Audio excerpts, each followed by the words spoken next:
Okay, so Hazemak has realized he hasn't been vlogging his ordeal here with the NXT display.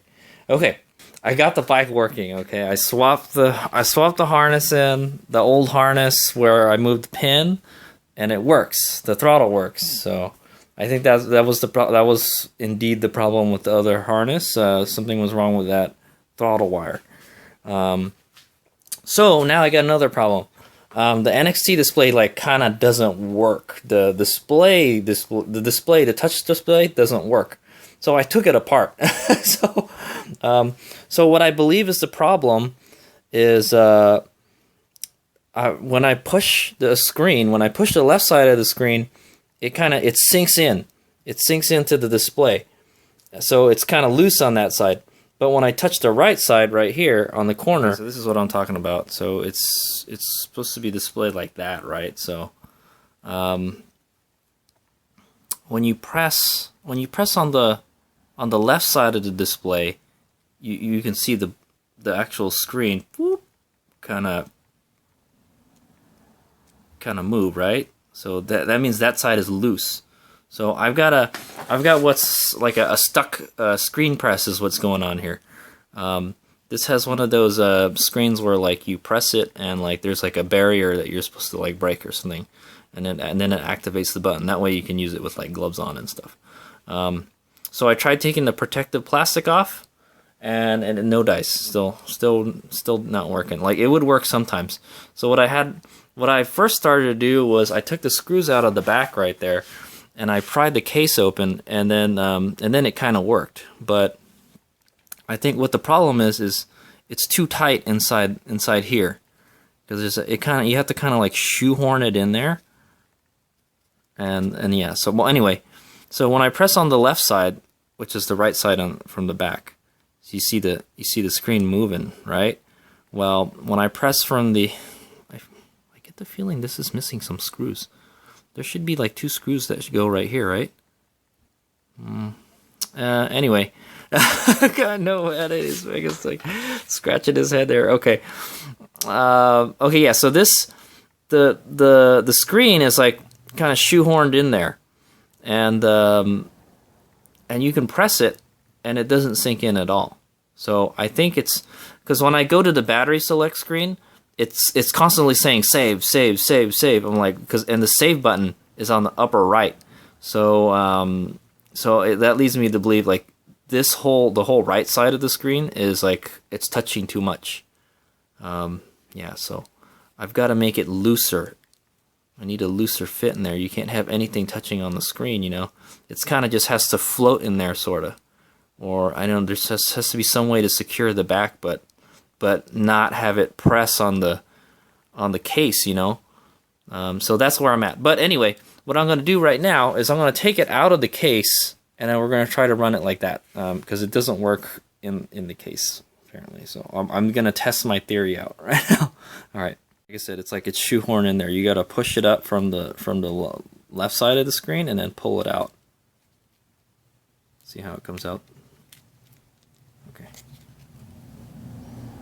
Kind of afraid to touch it too. I don't want to like static electricity short it out or something, you know. Okay. Yeah, so that's I think it's supposed to be like that. Yeah, so it's supposed to be like this. So I'm gonna go plug it into the bike like this, and then it should function normally. I should be able to go to all the menus and press all the buttons and stuff, because right now it's not working. It's not working. And like it's working, but it's not working. The touchscreen's not working. Fire this bad boy up. Okay, I'm gonna turn the key on, and you'll see it turn on. There it is.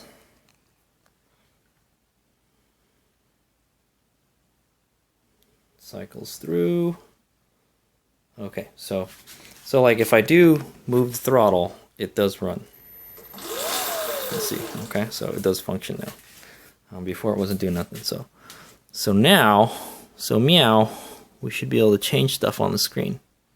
There we go. So the sport just turned into eco. Eco turned into sport. The day mode. There's a day mode and a night mode. Okay. And then there's a main menu. So it works now. Yeah. So that was the problem. My regen doesn't work. Let's see if we can figure something out about that. Motor settings, calibration.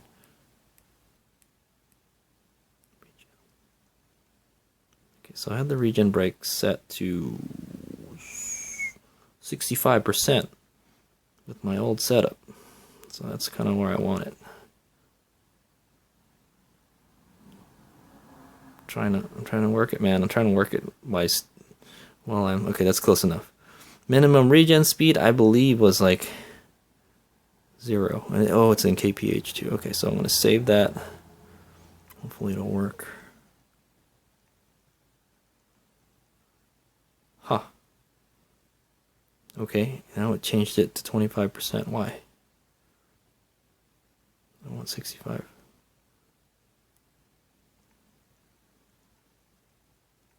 Then it just goes back to 25%. Why? Regen throttle.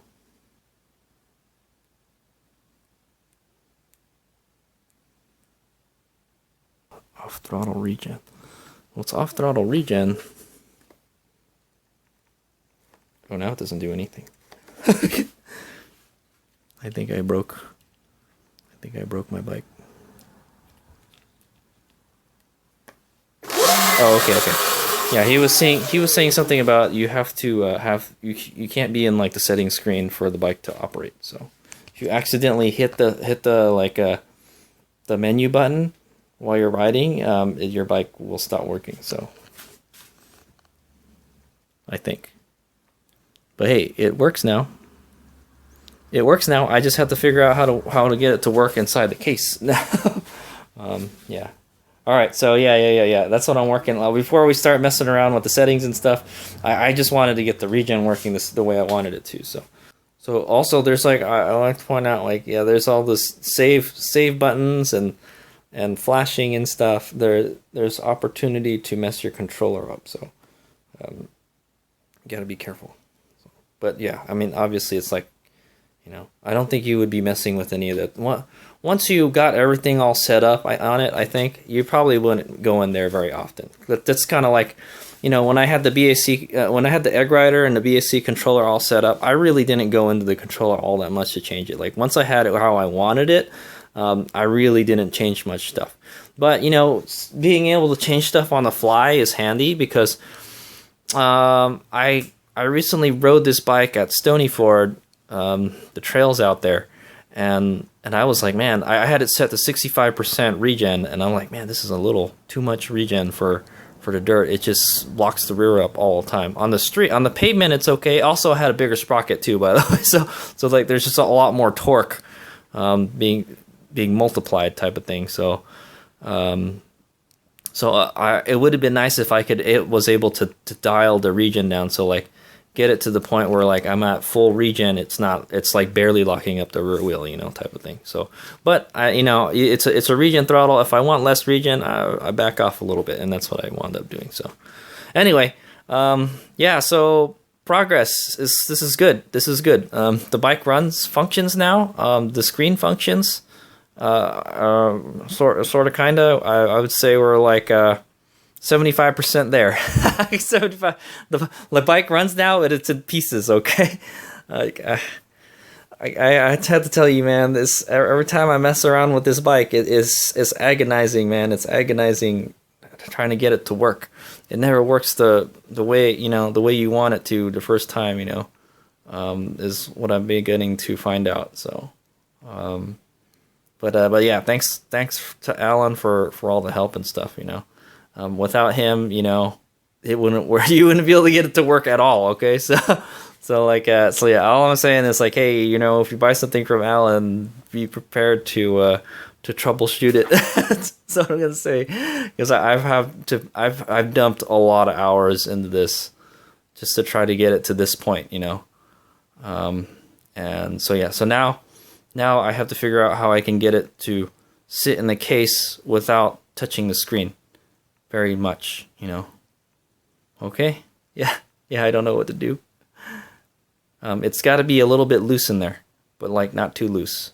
So I feel that there should be a screw back here too, man. There should be a screw holding it in. Like maybe, you know what? There should be a spacer. There should be a spacer on this board here. There should be a little spacer, like a washer or something. There should be a spacer here to keep it from touching, touching the screen. And then, but you can also anchor it down with screws. So, this could have been a little bit better, I feel like I have to kind of like modify it a little bit to get it to work the way I want it to work. I do not like it where you're pressing on the screen and the whole screen sinks into the case, and while this side is like solid, but it's touching, so it's just like, I kind of want to get it in between. I want a solid screen to press on, but I don't want it so solid that it's touching the screen. It's actually pressing something on the screen. So, yeah, I'm very frustrated right now. So, all right. Anyway, that's where I'm at right now. Thanks, guys, for following me on my journey into getting my bike running. Okay, it's big out.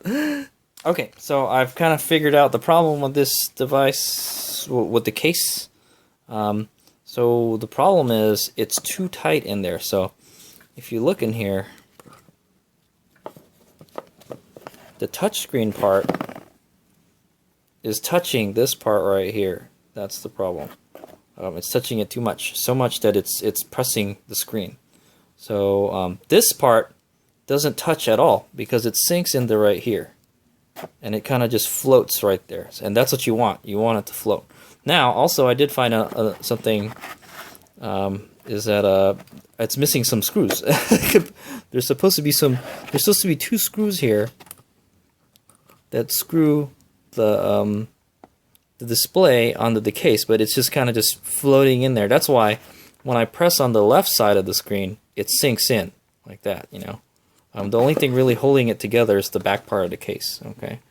But if I put some screws in here, and the funny thing is there's holes already in there, and like it's like Alan forgot to put the screws in, so I'm gonna have to go find some really teeny tiny screws that won't like go through the other side. That, or I could try gluing it, or I could put a piece of foam on the back here to press on that. That would actually work too. Put a piece of foam in there. Yeah. But the biggest problem is this part. This part is on there too tight. It's touching the case. That's the problem. The screen is touching the case. Now this part doesn't touch because you see it sinks into that little recess there. There's a little ledge there. Let me take it off. There's see here. There's a ledge for this, and that kind of just sits there. And if you screwed this down, it would be tight, and hopefully the screen isn't touching it right here. It could, but it's supposed to float a little bit. It has to float for it to actually, work, or else it's going to press the screen like the other side. So getting the distances correct is the important part here. The spacing is like, it's very, very small, very yeah. So alternatively, what we could do, man, you see the problem is like it's hard to work with the way it's in there too. It's like it's shoehorned in there. Alternatively, what we could do is add a spacer. Yeah, actually, that would even be better. To add a spacer here, like a plastic washer, to each corner of the holes here, so it would kind of hold it away from the screen, from the display case, and then that way it wouldn't be touching. Is what I want to say. So I don't know what to say, man. It's a lot of work.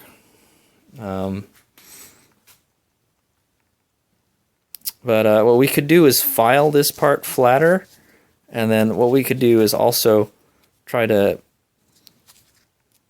open this area up. Try to open this area up where the screen sets into there. Does this go with all those? Oh, okay, you know, the screws hold it in too. The screws hold it in. Oh, no, wait. No, I'm looking at the other side. But the screws go through the whole device. So it goes through the whole thing, and it goes into here too at the same time. So, okay. I don't know. What we gotta do is we gotta add spacers to this. If we add spacers to this and then screw it into the here, I think it'll work. You just have to we gotta keep the display from touching the screen. You don't want it to touch this, or else it's gonna touch the screen. You know, it's a touch screen. So, yeah, and you know, it's one of those screens that, like, you know, you're breaking a field. So to actually operate the screen, it's not the kind that, you know, like a finger, you know, you have to use a finger to thing it. That's why you can use it with gloves. It kind of works like my old Garmin GPS, sort of. Okay, anyway, I'll let you know. I'll let you know what happens then. So that's where I'm at. The bike runs. It works. The display works, but it doesn't work in the case. So I have to figure out how to get it to work in the case. Okay, he's gonna go. Also, something I noticed is so this thing is 3D printed. It's not very smooth in some places, you know. 3D printing is rapid prototyping. It's not like, you know, perfect every time. There's a lot of burrs and stuff around here, so I'm going to try to smoothen this out first. I already tried sanding it a little bit with this cutting wheel. Basically, I took the cutting wheel and I stuck it in there like that, and I kind of rubbed on it on the back of it, you know, as flat as possible. That's the only thing I can get in there, you know, and it's still missing, like, the corners here. It's not really getting the corners all that well. So so what I'm going to try to do first is, 'cause I can see it's a little rough right here. There's a lot of kind of burrs and stuff from the 3D printing. I'm going to go ahead and try to sand that down smooth, you know. And it's just right on that corner too, so that may be actually the problem right there. So let's try that. I'm gonna go get, like, I don't know, a piece of sandpaper, I guess, or a sanding block. Yeah, like a file, teeny tiny little hobby file should do the trick. All right, I'll smoothen it out. You see, like, it looks kind of there's a lot of burrs and it's kind of jaggedy and stuff. That may be the problem there. Okay. Okay, so I think I got it working. So check this out. I can go for sport and eco, put in day mode, night mode, go to the main menu, exit, change the miles per hour. So it works. I fix it. So I'll show you how I fix it in a bit. Okay, so here's what I went and did. So I added 2 really small screws. They're probably a little bit bigger than this, but you have to cut them. I have to cut them down a lot, because if you don't, they'll poke out the other end. I don't want that. So I screwed that part down, and then what I did was I shaved the case flat. So let me go take the display out. Okay. So this is how I did it.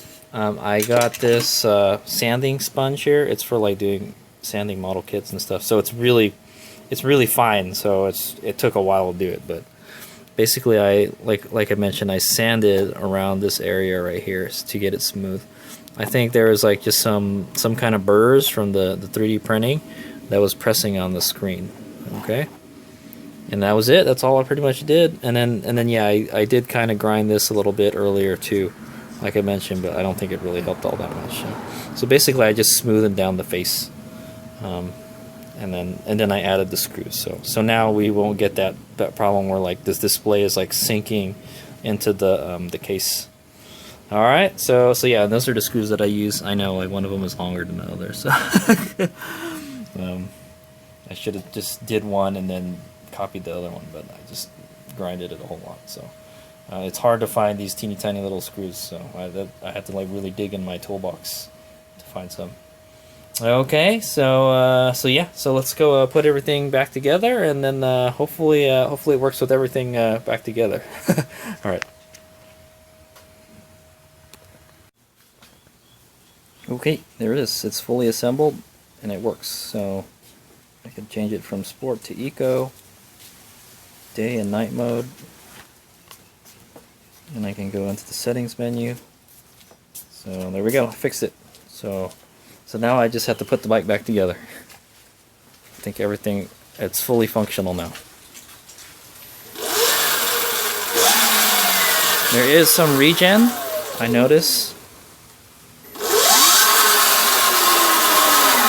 So you hear the regen, but the regen's set like really low, so I want to jack that up a little more. I think it was set at like 25%, but I haven't really played around with it that much, so next part is we got to put the bike back together, and then we have to make a mount for this thing, because this mount won't work. We have to make a new mount that's taller, so it clears the handlebars. Okay, so yeah, there we go. Progress, man. I would say we're 80% there now. We're 80%, but it's good. I got it all together. I even put my little gasket thing back on. It looks like a rubber band is what it looks like. To help seal it, you know. But it's sealed pretty tight. I don't think any water is going to get in there, except for the front of the screen. The water could get in between the screen and the case. So that kind of worries me. I'm thinking there should be some kind of gasket that goes around this part of the screen so water won't go into there. Other than that, it seems pretty water resistant. Is what I want to say. Now, where would Hades Omega directly splash water right into it? Like if I was going to washing the bike, I don't think so. I don't think you want to do that. But I think the wire's in there tight enough where like water won't come in through the wire. And then remember those gaps I said that between the two cases, the clamp part of the cases that clamp together. It's pretty tight with the screws in there. And then this little rubber thing I put around here helps a little bit too, but you can see there's like kind of a gap here. I think I need to wrap it on there tighter. That's what I need to do. But for now that'll work. Yeah, that'll work for now, I guess. Well, I'm just trying to get the bike running at this point. So finally it works again, and it works how it's supposed to work. So now all we have to do is put everything back together. But I'm gonna go eat lunch now. All right, here's me go. Okay, so after about almost an hour later, I got the bike back together. It wasn't that hard, but I was trying to clean up some of the wiring and stuff. Basically, the wire for the gauge and the whatchamacallit, the regen throttle is now my steering stop. it hits it, so it's kind of annoying, but. Anyway, so I'm going to go fire it up. After putting it back together, I just put the battery back in. And I still have the egg rider on there, so I have to make sure keep that out of the way. We still got to take that out. But we're going to go fire it up, and hopefully it'll work. So here we go.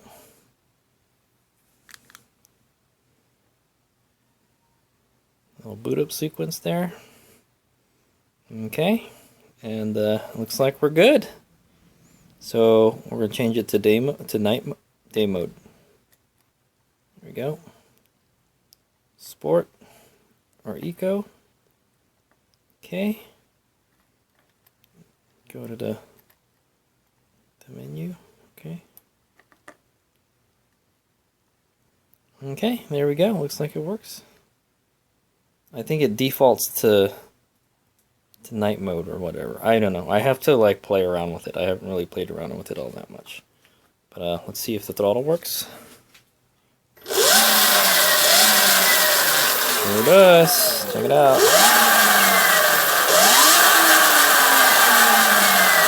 That's so cool, huh? What else? So that's about it. I haven't hooked the regen throttle up yet. So okay, so the next step is to make a new mount for this, so I can mount it up here, and then we got to remove the old egg rider, okay, and then we're done. So and then we can start playing around with it, and maybe use that light speed battery. So But I think the rest of the night we're gonna make that mount. So that's the material I'm gonna make out of. So that'll be the next part of the video. So there we go. I got the bike running. The bike is running. The throttle works again. So here's a kind of recap of everything. So I installed the other harness. Harness was bad. So Alan told me how to modify the current harness, the Egg Rider harness, on the bike to work with the NXT display. So I went and did that. And then I got the throttle fixed, and then the next problem was the screen was stuck. So it was in a situation where like it's constantly being pressed. It's like when you're talking on a radio, like a FM radio. They call it a hot mic, is what they call it. So like when you're keying the mic, you're transmitting, and nobody else can transmit. So it's the same thing with the screen. It's being pressed, and man, we've already gone 1 mile. I have a feeling that this really, the calibration on this is really off. Anyway, so basically there's a part of the screen, the upper right was being pressed constantly, and it wasn't allowing you to touch anything else. So this obviously it's not a multi-touch screen. So, but yeah, but now it works. So cool. So now we just have to construct a mount for it. Like I said, I could use a GoPro mount, but I'm just going to go ahead and build something like this. I've been using this one for a while now, and it works really well. And it has a little bit of shock absorption and stuff with this little rubber dealy here. So I'm going to go make something out of that. All right. So that's the next step. All right. Here's my go.